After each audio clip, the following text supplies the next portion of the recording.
श्री हिंदी में आप सभी का बहुत बहुत स्वागत है। पुण्यों का मोल। एक व्यापारी जितना धनी था उतना ही दान पुण्य करने वाला। वह सदैव यज्ञ पूजा आदि कराता रहता था। एक यज्ञ में उसने अपना सब कुछ दान कर दिया। अब उसके पास परिवार चलाने लायक भी पैसे नहीं बचे थे। व्यापारी की पत्नी ने सुझाव दिया कि पड़ोस के नगर में एक बड़े सेठ रहते हैं, दूसरों के पुण्य खरीदते हैं। आप उनके पास जाइए और अपने कुछ पुण्य बेचकर थोड़े पैसे ले आइए, जिससे फिर से काम धंधा शुरू हो सके। पुण्य बेचने की व्यापारी की बिल्कुल इच्छा नहीं थी, लेकिन पत्नी के दबाव और बच्चों की चिंता में वह पुण्य बेचने को तैयार हुआ। पत्नी ने रास्ते में खाने के लिए 4 रोटियां बनाकर दे दी। व्यापारी चलता चलता उस नगर के पास पहुंचा जहां पुण्य के खरीदार सेठ रहते थे। उसे भूख लगी थी। नगर में प्रवेश करने से पहले उसने सोचा भोजन कर लिया जाए। उसने जैसे ही रोटियां निकाली, एक कुतिया तुरंत के जन्मे अपने 3 बच्चों के साथ आ खड़ी हुई। कुतिया ने बच्चे जंगल में जन्म दिए थे। बारिश के दिन थे और बच्चे छोटे थे, इसलिए वह उन्हें छोड़कर नगर में नहीं जा सकती थी।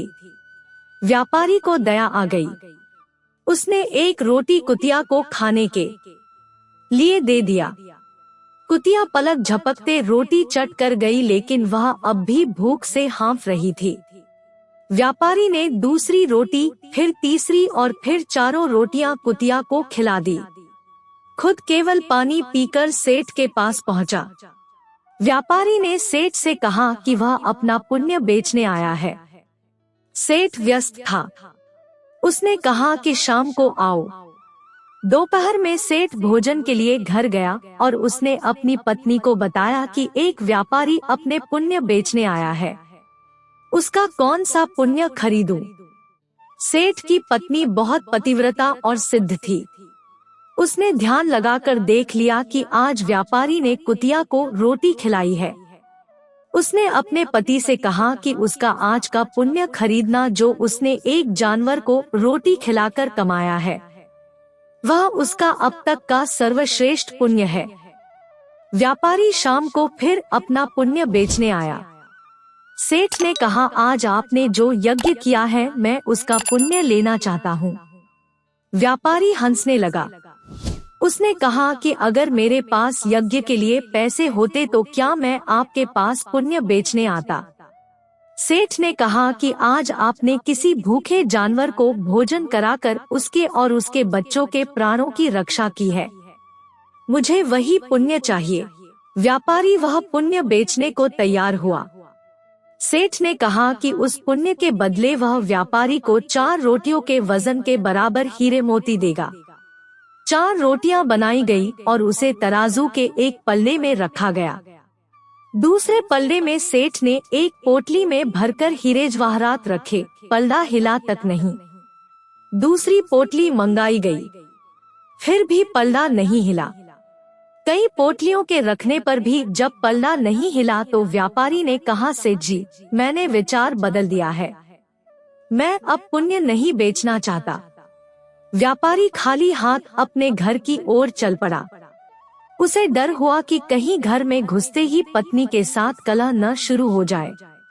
जहां उसने कुतिया को रोटियां डाली थी, वहां से कुछ कंकड़ पत्थर उठाए और थैली में रख लिए।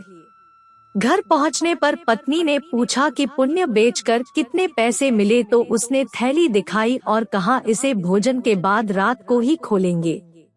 इसके बाद गांव में कुछ उधार मांगने चला गया। इधर उसकी पत्नी ने जब से थैली देखी थी उसे सब्र नहीं हो रहा था। पति के जाते ही उसने थैली खोली। उसकी आंखें फटी रह गई। थैली हीरे जवाहरातों से भरी थी। व्यापारी घर लौटा तो उसकी पत्नी ने पूछा कि पुण्यों का इतना अच्छा मोल किसने दिया? इतने हीरे जवाहरात कहाँ से आए? व्यापारी को अंदेशा हुआ कि पत्नी सारा भेद जानकर ताने तो नहीं मार रही, लेकिन उसके चेहरे की चमक से ऐसा लग नहीं रहा था। व्यापारी ने कहा, दिखाओ कहाँ है हीरे जवाहरात? पत्नी ने लाकर पोटली उसके सामने उलट दी। उसमें से बेशकीमती रत्न गिरे। व्यापारी हैरान रह गया। फिर उसने पत्नी को सारी बात बता दी। पत्नी को पछतावा हुआ कि उसने अपने पति को विपत्ति में पुण्य बेचने को विवश किया। दोनों ने तय किया कि वह इसमें से कुछ अंश निकालकर व्यापार शुरू करेंगे। व्यापार से प्राप्त धन को इसमें मिलाकर जन कल्याण में लगा देंगे। ईश्वर आपकी परीक्षा लेता है। परीक्षा में वह सबसे ज्यादा आपके उसी गुण को परखता है जिस पर आपको गर्व हो। अगर आप परीक्षा में खरे उतर जाते हैं तो ईश्वर वह गुण आप में हमेशा के लिए वरदान स्वरूप दे देते हैं। अगर परीक्षा में उत्तीर्ण न हुए तो ईश्वर उस गुण के लिए योग्य किसी अन्य व्यक्ति की तलाश में लग जाते हैं। इसलिए विपत्ति काल में भी भगवान पर भरोसा रखकर सही राह चलनी चाहिए। आपके लिए भी कंकड़ पत्थर अनमोल रत्न हो सकते हैं।